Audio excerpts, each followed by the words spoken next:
تازه انگارها، ایجاد نویسندگان نهانبین و ژرف پیما، اندیشه های کلیدی در درک معنی زندگی، هستی و راستی و آیین و عنعنه های اجدادی. تازه انگارها، ظهور آفریده های نوین و بهین ادیبان فلک سیر از رادیوی فرهنگ.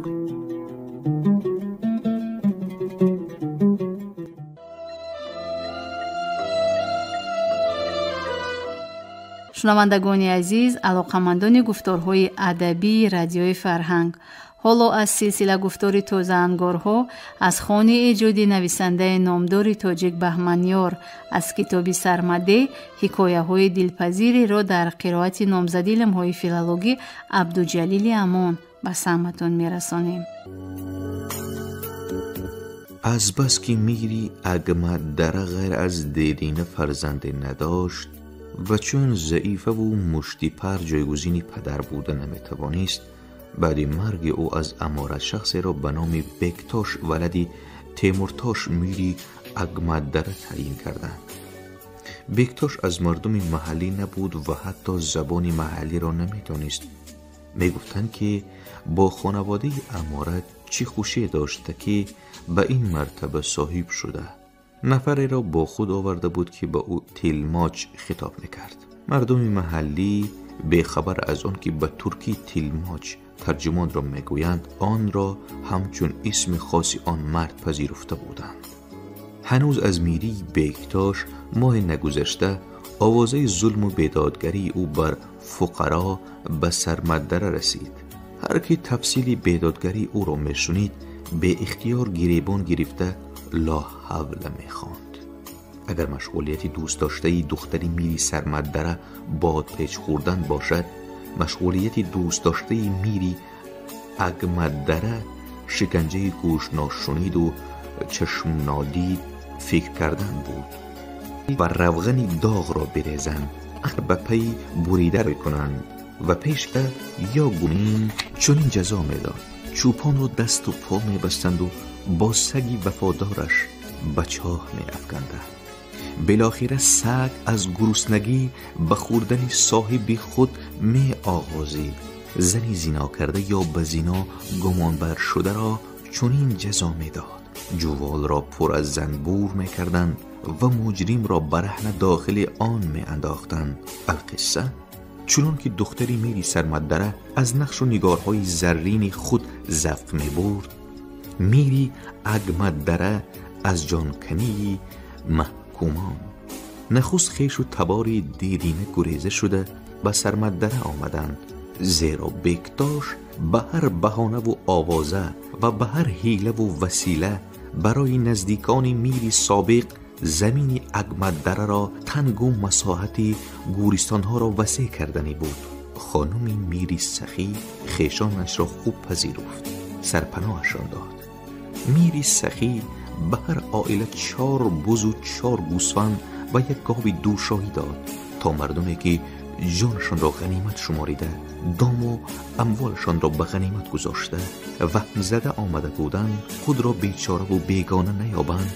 بعد گریزه های دیگر نیز 1 2 عائله و حتی دیهخیز آمدند.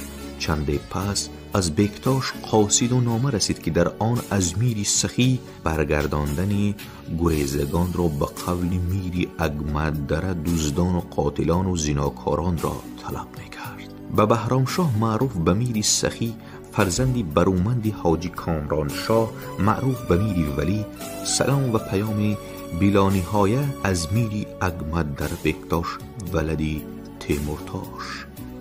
اما بعد معلوم و معروفتان باشد که بنده با عنایت و هدایتی مرحمت پناه امیری امارت، والی مقامت، نیرو بخش دیانت، زمامدار قضاوت، سلطان مسلمانانی ورزرود غیاث الدین شاه ولدی شهاب الدین شاه به جانشین میری اگمدره لایق دانسته شدم. میری سابق رحمت الله علیه کمازنی از پیری و پریشانی فقرا را انتصار و انزوا گذاشته که بافدون پتیاره و ایاره و بیکاره سر برداشته، شرمها گریخته، ایمانها کاسته، قانونها شکسته گشته است. معهاز فقیر ثواب دید تا امارت ریخته و شریعت کاسته را در این ملک تعمیر بسازد و دست به عدالت و سیاست گذارد. زمره از شکاکان، دزدان، زناکاران، دیوسان از قفس پاداش رسته در روحپاره های ملک شما پناهنده شده اند. نام و نسبشان نزد قاصد است.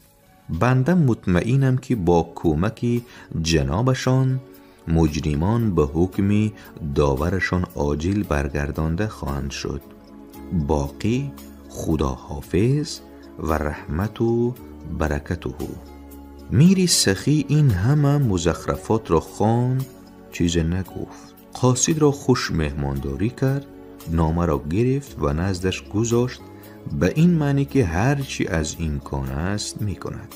اما قاصد را گسل کرد و باز پی شغل تازی برگزیده شد و هم نسبنامه را فراموش کرد و هم نویسنده آن را. مصنف این قصه بهمنیار از راوی به بدلی سرمده بابای بهرام شنیده و هم مولا بخاری زاده تصدیق کرده که در زمان قصه ما میرهای امارت شرطاً به دیوان تابع بودند، باج و خراج می دادند، عرفی ایدها تحفه های فاخر می فرستادند، اما در اصل مختار بودند، به ملک همدیگر می تاختند، خون ناحق می ریختند، فی الجمله هر کار می کردند، از کسی نمی پرسیدند و حسابات هم نمی دادند. اگر به دیوان دعوی می رفت یا شکایت می رسید، خود را نادیده و ناشنیده می انگاشتند، چرا که نقار و نزاع تابعان با هم صفا و راحتی حاکمانی بیغم بود. از این رو آنها نه تنها به دادی کسی نمی رسیدند، بلکه هر گونه دسیسه و اغوا مطرح می کردند تا میری یگان ولایت با دیگر یک دل و یک زبان نگردد. بکتاش ولدی تیمورتاش چون دید که از میری سخی پیامه و از گریزگان هیچ نشان نرسید، سخت آشفته گشت.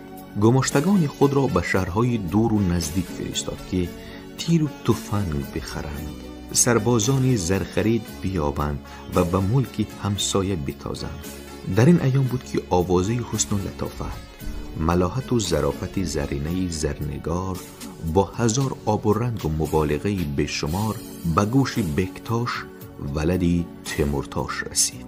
بکتاش ولدی تیمورتاش یک دفعه زن گرفته بود. ماه پس از زناشویی از شکار برگشته زنی خود را به غلامکی دربار شهباز هماغوش یافته بود. هر دو را کشته بود. از آن بعد نفرتی سخت نسبت به زن در دل خود کاشته بود. حالا از 30 گذشته بود. بار فکری زنگیری دوباره نکرده بود. از این رو هر جا خبری زنی زیناکار را میشنید، به هیچ تفتیش و پرسیش با هزار عذاب علیم به کشتن حکم میکرد. میری اگمددره با شنیدن این همه مدیحه و اوصاف زرینه زرنگار بیقرار گشت. بعد 10 سال زنش را کشتن و بار هم در فکر زن نافتادن بیقرار گشت. چنان بیقرار گشت که فکری به ملک همجوار تاختن، رقیب بزرگمنش چون میری سخی را به زانو نشاندن، ملک او خراب و اموال او به غارت بردن را فراموش کرد. کجای خواب از سر پریدم، خنده از لب فتادم، نوری از چشم رفتم، شبنمی روی گلی بامداد ندیدم، زرینه زرنگار.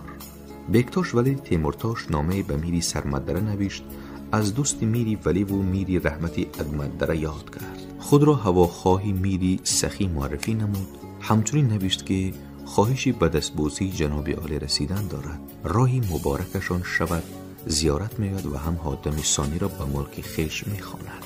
وقتی شکاری تزر رسیده، شنیدم که جنابشان شکاری تزر را خوش دارند. 3 هفته سپری گشت و چون از میری سرمدره پیام و خبری نرسید، بکتاش ولدی تیمورتاش تفس دلش را بلت و کوبی خدمتگاران پس میکرد و در تالارهای سردی کشک و راهروهای تنگ باغ میگشت و چون شتر هرزهی خشم و غضب میخواهید. کجایی از دلی جوانمرد 10 سال زن نادیده بیخبر، درختی پرگل و بی ثمر، خزانی بهاری جوانانی خونین جگر، ولد و زنا و آق پدر، زرینه زرنگار. روزی که نامه بکتاش ولدی تیمورتاش رسید، میری سخت به بهار بندی از پایش آماده بود. چون قاصد شیشتاب زده بود و پای فشاری میکرد، او را نزد میر آوردند. میر نامه را خواند، سپس تفنگ را از دست جاندارش گرفت، معنی را پشت اسب آماج ساخته شلیک زد. معنی به هوا پرید و اسب به زمین پرید.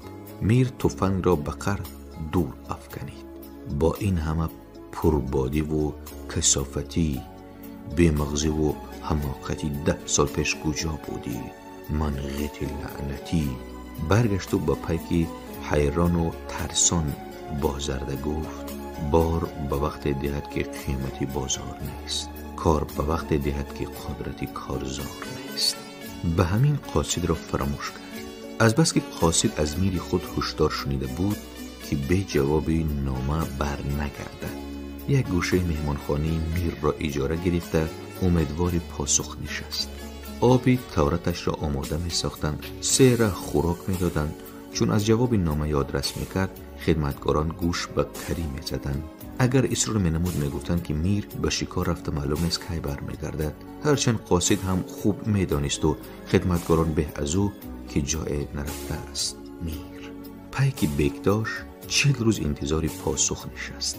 بالاخره فهمید که اگر 40 سال هم بنشیند هیچ پیامی و جواب نخواهد گرفت. با دل پر از وسوسه که چگونه به خطا خبر پیش چشم میر حاضر می شود، سرمده را پدرود گفت. میری سخی چون مینه را نشان گرفت و اسب را از پا افتاند، دیگر یاد شکار نکرد. کارخانه پدر را خوش کرده بود و صبح تا شام از آن بیرون نمی آمد. دست خطای میری ولی را می خواند. فکری تکمیل اختراعاتیشان را داشت. در این ایام که قاصد گوشه مهمانخانه را اجاره گرفته بود و میری سخی کارخانه را به سرمدشه مسافر وارد شد، راه دراز طی کرده بود که چارق پایش غلبه و عصای دستش سوزن داشته بود. در پیشانی وسیعش با چین نوشته بود که صاحبی پیشانی هر جای می رود آنجا یا آباد می شود یا خراب می گردد. مسافر را در سرمدره کسی نمی شناخت. مسافر نیست کسی را. یک شب نازنینی را که چشمانی آبی و گیسوانی زرین داشت خواب دید. زرکاکل در بادپیچ که تخت شاهی را میماند مرصع و زرکوب بود. باد میخورد. بادپیچ به شاخی چنار عظیم و پیر حمائل بود. بناگاه گردباد خیست، گردبادی که قادر بود نه تنها چنار را برکند بلکه شهر را از زمین برود، 1000 فرسخ برد و به اقیانوس بیفکند. دیوباد تنوره میزد با ستیز و غریو به چنار نزدیک میشد. باد شیطانی به چنار رسید. اول دختر و تخت را به هوا برداشت، بعد چنار را از ریشه برکند. مسافر لحظه خود را نزد چنار ایستاده یافت. همان لحظه ایستاده یافت که دختر سوی او دست دراز کرده نگاه التجا دختر امداد میخواست.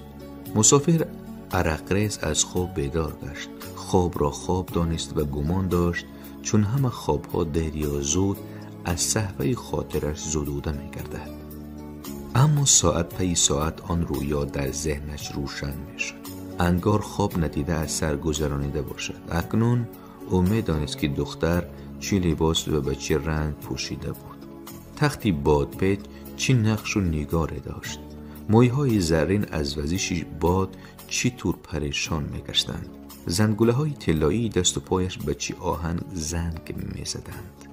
مسافر هیچ زنی را به چنین حسنی رسا و جذاب ندیده بود. گویا آدمی نبود، فرشته بود یا معجزه نانوشته بود. قاصد بعد از 40 روز از نزد میری سخی به هیچ پیغام و نشان به اگمدره برگشت. بکتاش ولد تیمورشاه همی قهر و غضبی در این 40 روز چون کاسدون در دل جمع کردهش را به سر اون بیچاره ریخت. باز تفس دلش پس نشد. امر داد کلال باغشاه همقدی او خومه بسازد. قاصد را درون خم اندازند، سپس بگج انبارند، چنان که سرش از دهان خم بیرون ماند و بس ببرند و در آفتاب بگذارند تا مغز سرش قیام شود. لااقل پیش از مرگ عقلش درآید. جان کندنهای قاصدی ناشد را میدید و چون اسب جومست گیردی یک میخی قصد میچرخید و میخورید. ملکت را به کف دست برابر میکنم میری سخی، فرزندانت را خون جگر و در بدر میکنم میری سخی. دختری سایه پرورده و شهد و شکر خورده و در برگ گل پیچیده و نکهتی عنبر شمیدت را سرخوتی سگخور و پاردمی خردوز میکنم میری سخی. بکتاش ولد تیمورتاش همی آن گمشتگانی که از شهرها بازپس خوانده بود باز پی اسلحه و سربازانی زرخرید راهی کرد. 2-3 نفر را با نام گریزه و تجسم استحکامات و استقرارات لشکری میری سخی با سرمدره فرستاد.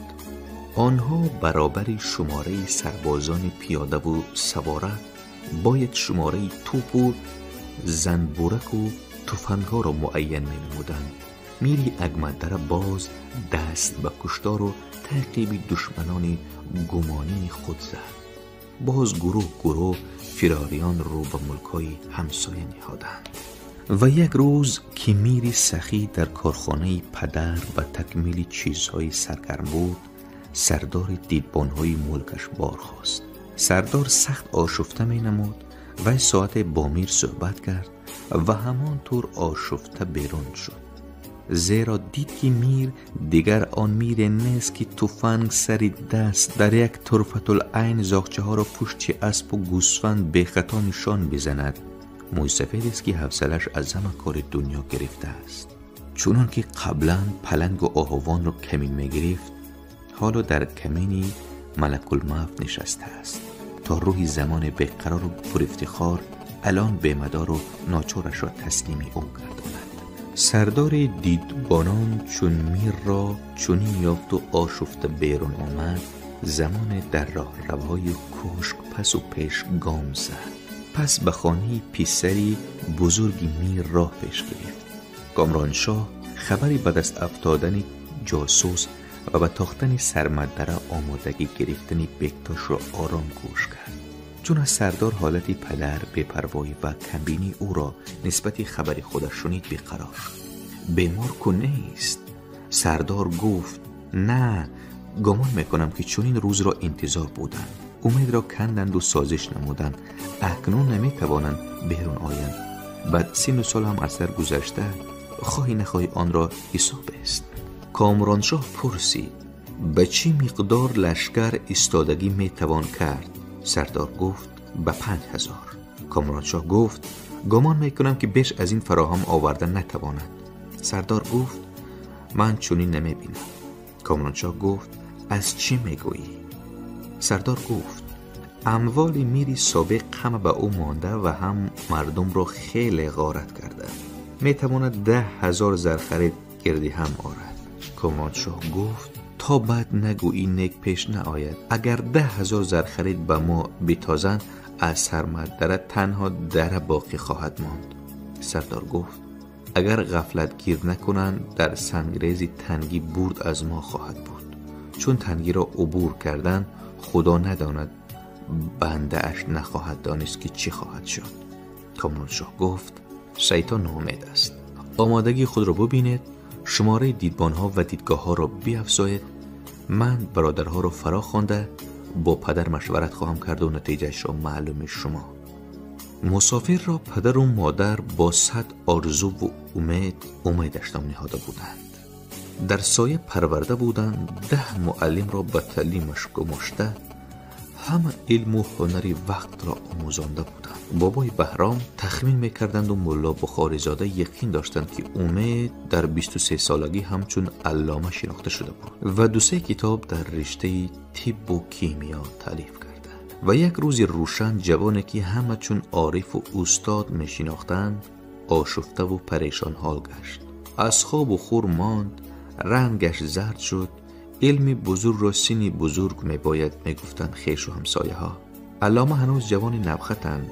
طبیعی است که این همه دانش را تحمل نتوانستند بکنند، علم زده شدند. وقت میرزا امید پی برد که اطرافیان با او چون به یک دیوانه می نگرند به اندیشه رفت. چاره جز این ندید که سر به کوه و هامون زدند.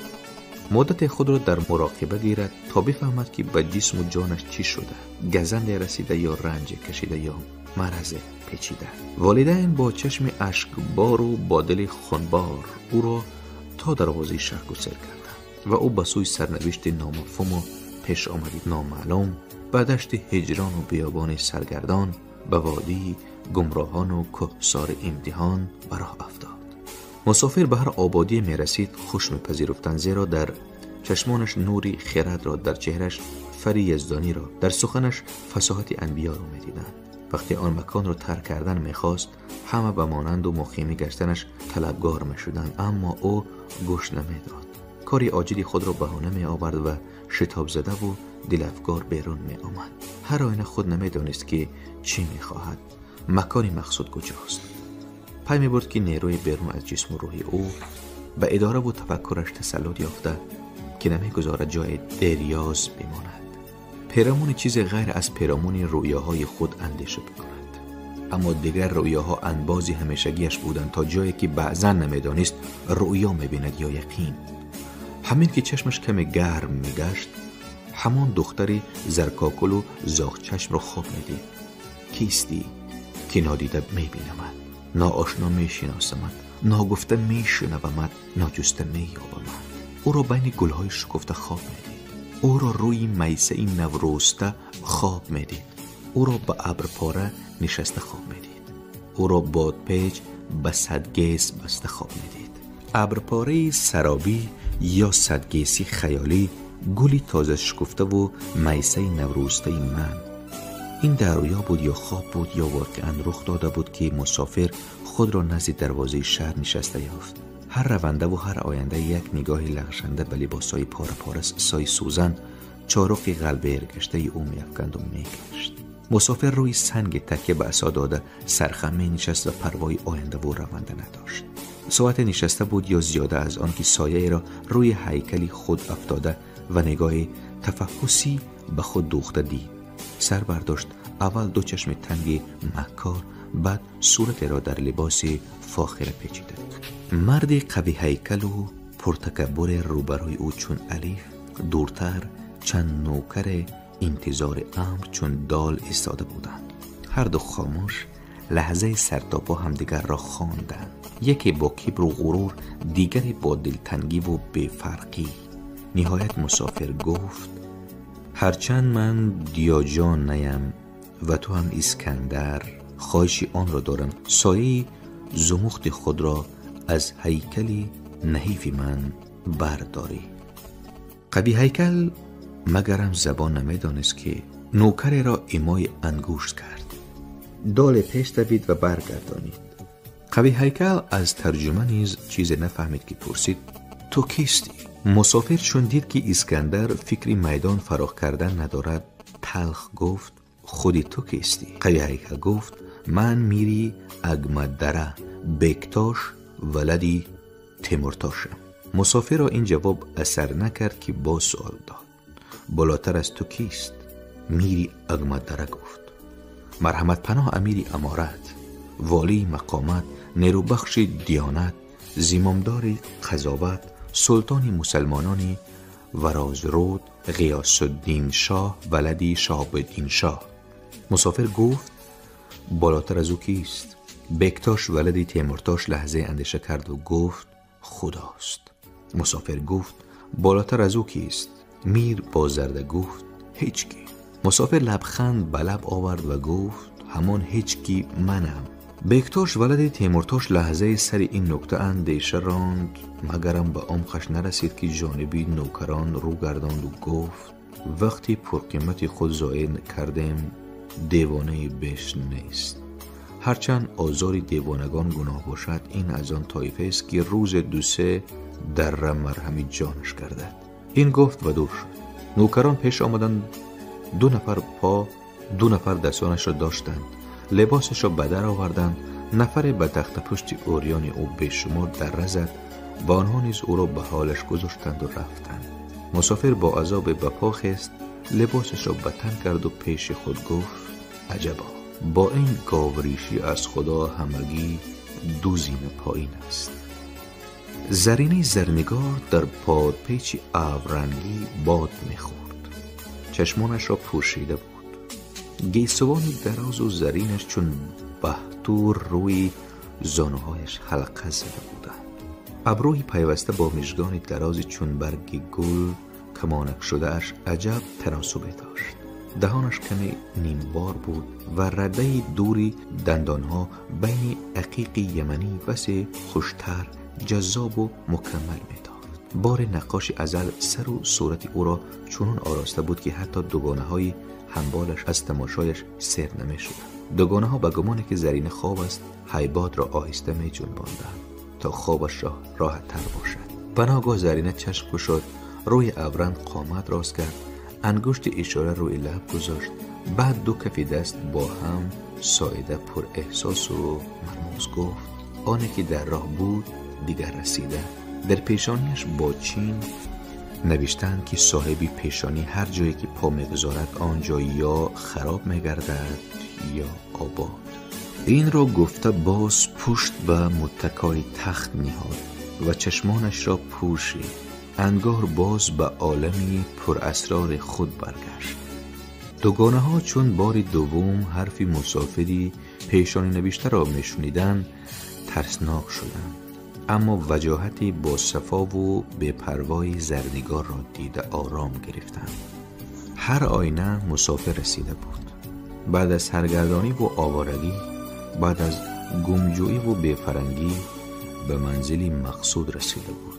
به هر دهه، به هر شهری که سرگشته میشد مهمان خوابها و رویاهای خود را در همان صورت پیش چشمش رویدا جویا میگشت. مردم با او چون به یک آشفته و عقل باخته می نگریستند، دلسوزی می نمودند، مهماندارش بودند، تسلایش می دادند. آدم به امید، شیطان ناامید می گفتند.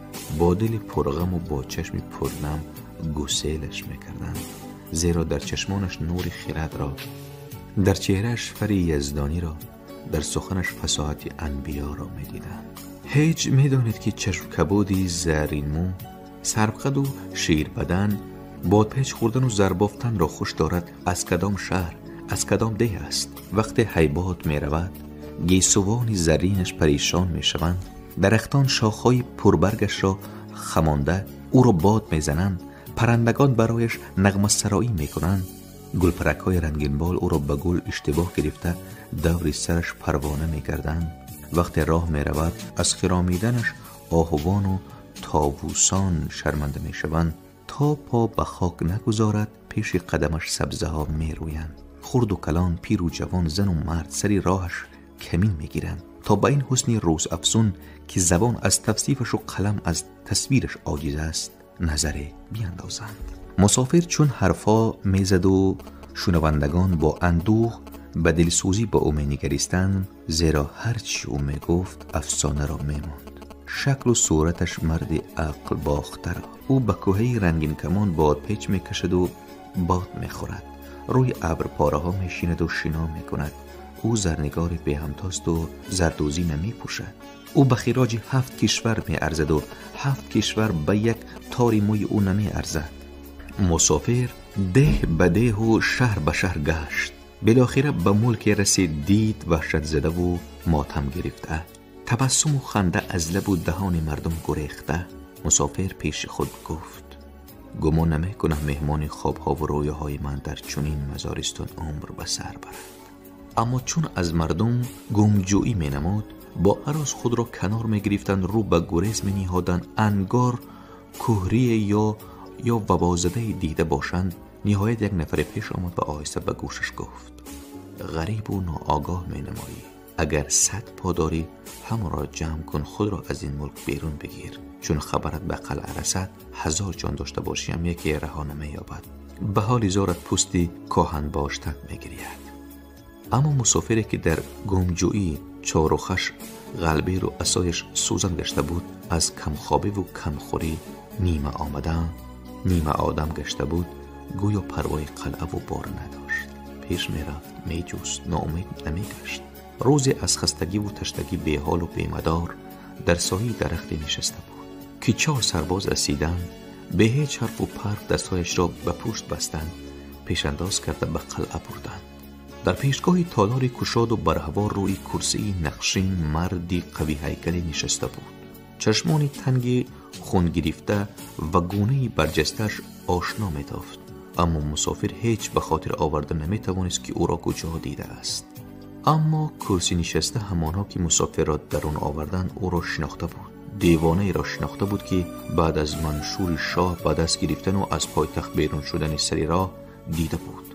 چند حرف با او رد و بدل کرده بود. حالا نیز روبروی خود یک مرد لاغری رنگ پریده با لباس جزیر و دریده غصه و حسرت به چشمانش نقش بسته را دید.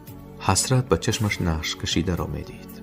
تو که شاهپوران و میرزادگان را پشت پا زدی، هدایت زد پفکی پربا زرینه زرنگار. بیا و ببین که چی حقیرک و چی ذلیلک طلبگارت شده، کرنمک و ناسپاس زرینه زرنگار. بکتاش ولد تیمورتاش مسافر را گفت مرا شناختی؟ مسافر گفت نه. گفت من بکتاش ولد تیمورتاشم. مسافر گفت غیر از 2 من سنگ نامت چیزی به من نمی گوید. بکتاش گفت من میری این ولایتم. مسافر گفت من میری 2 ولایتم. بکتاش گفت کدام ولایت؟ مسافر گفت ولایت رؤیا و ولایت آرزو. و بالای حقیری و ذلیلی عقل کاسته و جین زده هم هست این عاشقی نویافته، پیر دختری حق ناشناس، زربافکی زرشناس، زرینه زرنگار. بکتاش گفت میگویند ده به ده و کوه به کوه میگردی و سراغ زرینه زرنگار را میگیری. مسافر گفت غیر از 2 پاره زر این نام به من چیزی نمیگوید. بکتاش گفت مگر تو را نمیجستی؟ مسافر گفت من دختری را میجویم که چشمای آبی و مویهای طلایی دارد، زر بافتن و حیباد رفتن را خوش دارد. وی زر میبافد و زر نمیپوشد. به کوهی صدگیس ارغنچک میآویزد و باد میخورد. گل پرکا او را گل پینداشته گردی سرش دور میزنند. مرد و زن سری راهش کمین میگیرند تا یک نظرش ببینند. من او را با شاخی حدنگ بسته 2 دران نمی کنم. زرینه زرنگار با خمیر روی سرش خمره ساخته روغنی داغ نمی ریزم. زرینه زرنگار به کلال باغشا خم فرماده او را در خم انداخته تا گردنش گچ انباشته از قله به زیر نمی غلانم. زرینه زرنگار من او را آزار نمی دیم. زرینه زرنگار من او را به کوی تو رهنما می شوم. زرینه زرنگار ببین و بسوز که چی آزادگان و چی شاهزادگان را پشتی پا زدی، عاقبت چی فرومایگان و چی خدازدگان طلبگارت شدند. زرینه زرنگار. بکتاش ولد تیمورتاش به اشاره دست سربازان را پیش خواند و امر داد این ره گمزده را از اگمدره برون اندازد و جاده درشت و سرد سرمدره به او بنماید. بابای بهرام روایت میکرد و مولا بخاریزاده تصدیق که در آن روزگار مراد کاکل نام مرد بود خوب و کاکل بعد ملقب گشت اول مراد بود و بس، چون 1000 مراد دیگر نامراد میرفت و چون چرخی گیدگردان استخوانهایش را آرد میساخت. نام و نشان از او باقی نمیگذاشت. اگر کاری تاریخی نمیکرد میگویند که سری راه نشسته بود، اتفاقا زرینه پشتی بزغاله میدوید. بزغاله از پهلوی مراد عبور کرد.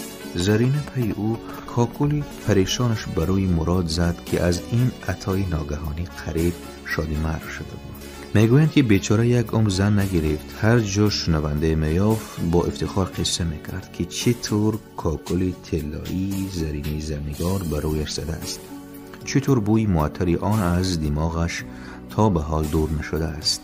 مراد کاکل که به دره ما نمیخورد ارتباط هم به قصه ما ندارد.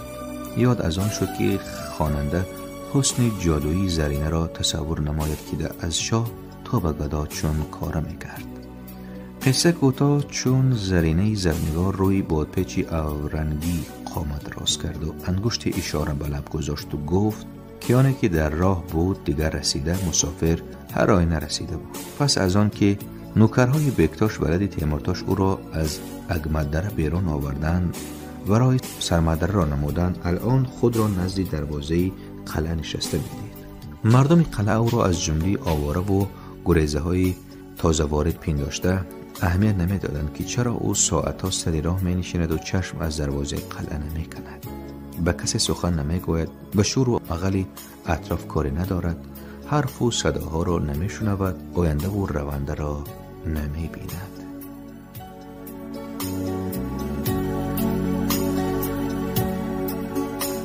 شنونده های عزیز، یادرس می شویم که شما حکایات را از کتابی سرمدهی نویسنده بهمنیار از سلسله گفتاری تازه انگارها در قرائت نامزد علم‌های فیلولوژی عبدالجلیل امام از موج رادیوی فرهنگ شنیدید. کارگردان موجی گل یوسف و پایان گفتاری پنجم. شاد و موفق باشید.